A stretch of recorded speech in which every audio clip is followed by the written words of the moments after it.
The idea of Wings of Fire is simply genius. What if the world was ran by dragons and you told their story? We got a whole new angle to these mystical beats, got amazing characters, stories, comedies, and now the book Dragonslayer, which asks a new revolutionary question. What about them humans? Okay, but seriously, the idea to tell the story of the scavengers, who up to this point we've only heard squeak at best, is so much fun. Nothing makes me more excited than seeing the same thing from a different perspective, just to ask the amount of time I've been watching Every Person Last Life. Not only that, but it was the long-awaited second book in the Legend series, first being probably my favorite story of all time, Darkstalker. So let me tell you, when this book came to historic shelves, I immediately forgot that it existed. Yeah, I kind of fell off reading in the last 3 odd years. I did see it at Walmart and looked through the pre-story stuff and got a good chuckle from the map and dragon descriptions. But you know what? It's 2022 and my mom grounded me, so what better time to read it? Quick minor spoiler warning though. I'll try not to spoil anything that happens too late in the book, but if you want to go in completely blind, then why are you watching a review for the book? What are you, a weirdo?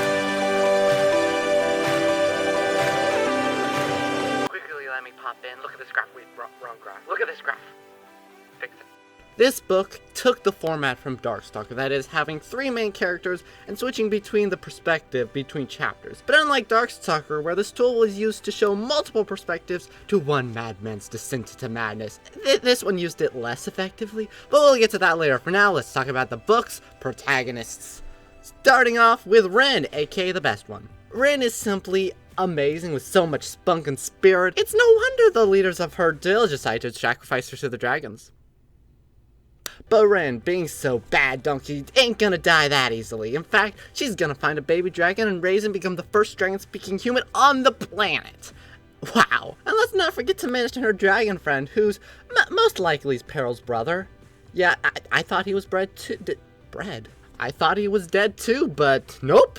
Just being raised by humans. I'm sure Kestrel would be proud of that.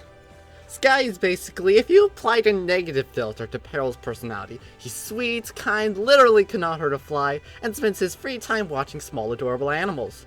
I'd probably read an entire book that is just these 2 characters chilling. Next up, we have Leaf, who upon learning about the untimely death that fell upon his favorite little sister from dragon devourance, is that a real word? I hope it is, vowed to protect all children from dragon attack, and would become the next Dragonslayer. Ren is fun. Well, it's more like his story is fun. He doesn't have, like, that big of a personality, but he does have really fun motivations that get, over time, tried and tested, and you know what? He's fine. He's fine. And then we have Ivy, the daughter of the Dragonslayer himself. You know the one. He wanted to steal treasure from the dragons, successfully killed the Dragon Queen, which sparked a 20-year dragon war, which resulted in dragons getting mad, hunting down every human village they could find, and so they went underground with his prior village, and now he lives underground as the king of the small village, but not a good king. Not really a good king. Oh yeah, there's also Ivy, who likes dragons or something like that. She has 2 friends who I don't really remember the names of, who literally just argued all the time, and she did stuff. Honestly, I don't really care that much for Ivy. She's kind of a cutout protagonist. She did a lot of secret searching and stuff. Those are the 3 main protagonists, but we also have to get to meet other characters. Like, we finally get to talk to Flower, aka Rose, who's literally just amazing. She hadn't talked to anyone in 20 years, and she just had a fun personality. Whenever Flower and Ren were in the same room, it is the best thing ever.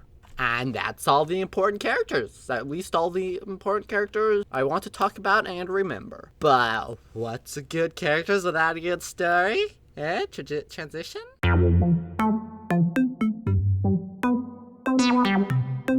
Okay, let's get the elephant out of the room real quickly. This story, this isn't a book. This is 3 stories being juggled in one book. Now, in Darkstalker, the same thing sort of happened in the first couple chapters, but they very quickly merge into one. In this book, you want to know when the 3 main characters meet for the first time? Literally 3/4 in. You spend 1/4 of the book with 2 of the characters together, and all of 3 chapters with all 3 characters together. What? So first, Ren's story, who's out there exploring the entire continent with her dragon, Sky, as prior mentioned, occasionally restocking her clothes and books by giving Sky's molten scales to the prince of the indestructible city. One day, Sky is like, I want to go to Dragon City, and gets himself kidnapped, Dragonette nap. Then back at Ren's old village, we have her brother Leaf, who is so distraught by her death that he vows that no other children ever get killed by dragons by killing a dragon.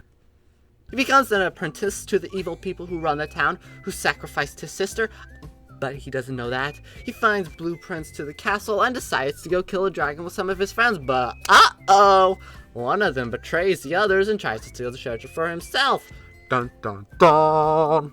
And then we have Ivy, who's just kinda chilling underground with her Dragonslayer father. She and her two friends are trying to find secrets, such as, guess what? The real Dragonslayer was her uncle. Like, who would have guessed that from, reading the prologue? Anyway, she becomes a dragon watcher, and is good at dragons. It's hard to talk about what happens in this part of the story because she does so much, yet so little, spending most of her time in one location with the same two characters who I still can't remember the names of because I am just bad at names. To be honest, all three of the stories are good. I like them, but whenever I finished Ren's chapter, I was always like, no, don't leave me. Because she was just a fun character. Leaf too, but to a lesser extent. Probably in the future, when I reread it, I'll just read it one character at a time. Like read all of Ren's chapters, then read all of Leaf, then read all of Ivy. And normally this wouldn't work for other multi-character books, like Water Princess Fire Prince, but they spend so much of this book apart that it would not be hard to read it this way. After about 3/4 of this book, after escaping the Sky Dragon Castle, Leaf decides it's a good time to talk with the only person in the world who's killed a dragon before, heads over to where Ivy is, and when I realized that Ivy and Leaf were gonna meet, my immediate thought was, yep, there's gonna be a romance. And, yep. And honestly, I don't really feel it. They just kind of meet and yeah, we like each other now. It's not bad. It's pointless though, and the story would not change at all if they weren't head over heels for each other. But you know what? It made me laugh a couple times, so it's okay. Speaking of laughing, next segment, woo!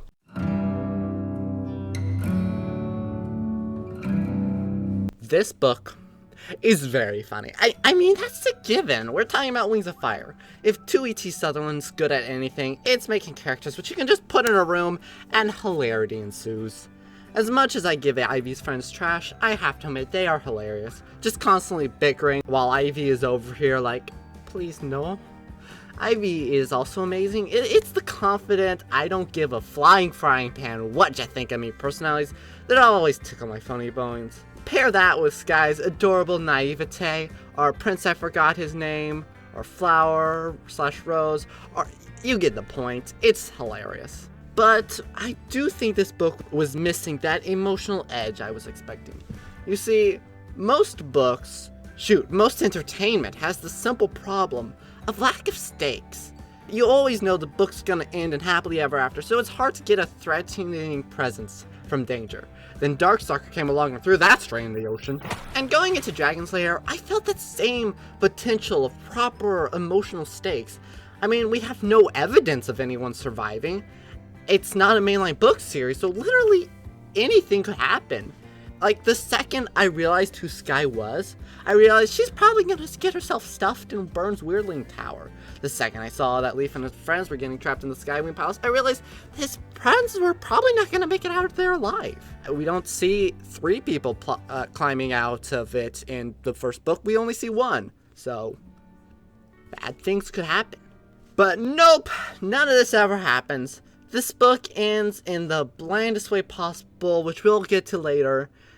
The only ever character we even see die is a random Skywing jerk who just got poisoned. May I remind you that this is the same book series which had the protagonist of the second book kill her own father. I'm not saying they should have killed these people, but, maybe if they did, I would give this book more credit. I mean, look at my favorite underrated book series, Dragonslayer. This book threw all the happily ever afters out the window and was super dark. I cried multiple times in this series. Maybe I didn't like it as much when I was younger, but now it sticks with me and I remember it.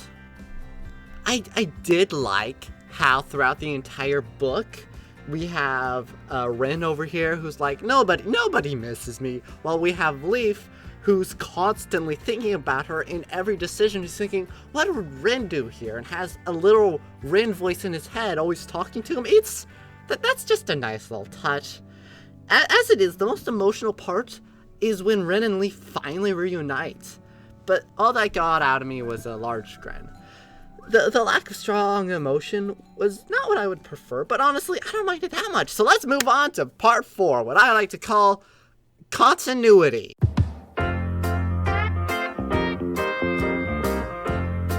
This book takes place in a very large time span. It takes place before the Dragons of Destiny were even hatched, to book 5, Brightest Nights. And she found every opportunity to sneak in a reference wherever possible. I just now ring the notification bell. Remember that first scavenger we saw, the one who got his head bitten off? He's Leaf's friend who ran off to steal from the Sky Palace. Remember that scavenger Clay helped climb up a mountain? That was Leaf himself! When Tui was writing the original books, I doubt she knew all this. Like, maybe some of it in book 5, but it's very interesting to see how she basically is retconning the original books to have this extra secret meaning in it for when people reread it.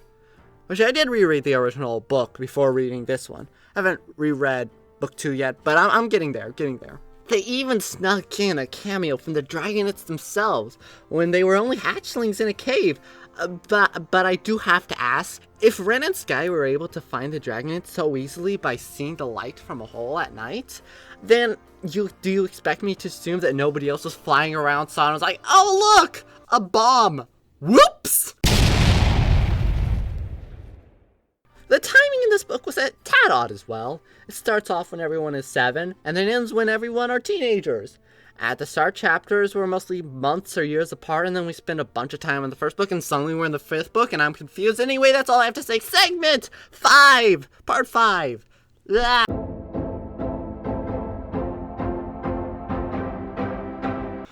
Spoilers! Timestamp. Moving on, let's go. This book ends weirdly. They finally meet up, literally 3 chapters away from the end of the book. And then they visit both of the main towns in the book, threaten the Kreb leaders with Sky until they resign. Yup, that's the climax, and then the book ends. Cool. Oh, wait. Does it end? Because the epilogue shows the leader of the indestructible city basically saying, I will find the pale red dragon and her rider, if it's the last thing I do. I'm not sure if this is to imply that there will be a sequel? Maybe a Dragon Saver? I don't know. This book ends oddly, and I'm going to move on to the conclusion.